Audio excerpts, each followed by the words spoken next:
Thank you for joining us today. Today, we want to talk about year-end processing for the General Ledger module.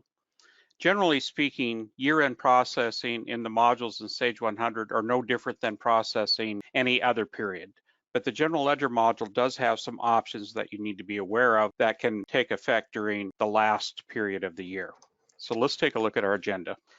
So the first thing we're going to talk about is General Ledger setup options and options to reset journal numbers and register numbers, and an option to copy actual information to the default budget.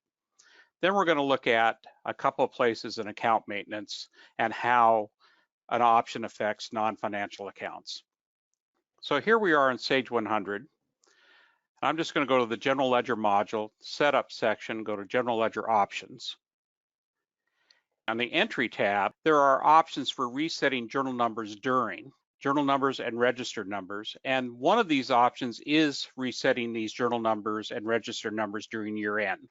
So if that's the option that you've selected, you will have these numbers reset when you do period end processing for your last period of the year.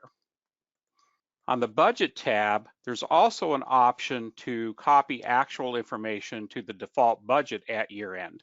So be aware, on the Budget tab, you can have as many different budgets as you wish. I only have the 3 that come with Sage 100, but you could add additional budgets. One of those budgets is defined as the default budget. And then if this checkbox is checked, when you do the year-end processing, all of the actual information that occurred in that particular fiscal year is going to be copied to the default budget for the following fiscal year. So be aware of this. I did have a client many years ago lose all of their budget information because this box was checked.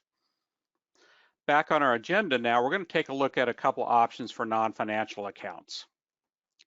In Sage 100, we're going to look at main account maintenance, and I've set up an account as a non-financial account.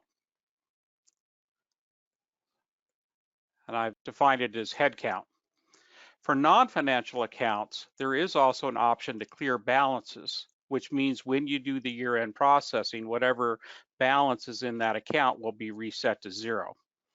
Now, in Sage 100, on the main account, this is just default that follows into the accounts as you set them up in account maintenance.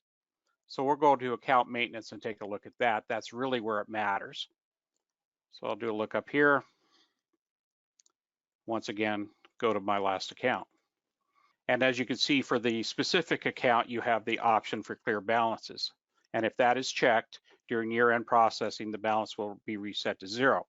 Now for headcount, obviously the headcount doesn't change from the last day of the year to the first day of the following year, very likely. But if you are using a non-financial account for number of items sold that year or something of that nature, you may want to have this checked. Again, it's just something to be aware of, and this option only exists for non-financial accounts. So again, there's just a few options that to be aware of. You might want to check your settings to make sure that these are set the way that you want. In General Ledger setup options, there are options to reset the journal and register numbers. If that's set to year end, then you want to be aware of that. There's an option to copy actual to the default budget, and then the option to clear the balances for non-financial accounts. You can find us on our YouTube channel. We're also on LinkedIn. Our website is www.nimsassociates.com, and you can find upcoming sessions as well there. You can always contact us if you have any issues, problems, questions, or anything that you need help with at erp@nimsassociates.com, or call us at 877-454-3200, extension 6346. Thank you very much for your time today.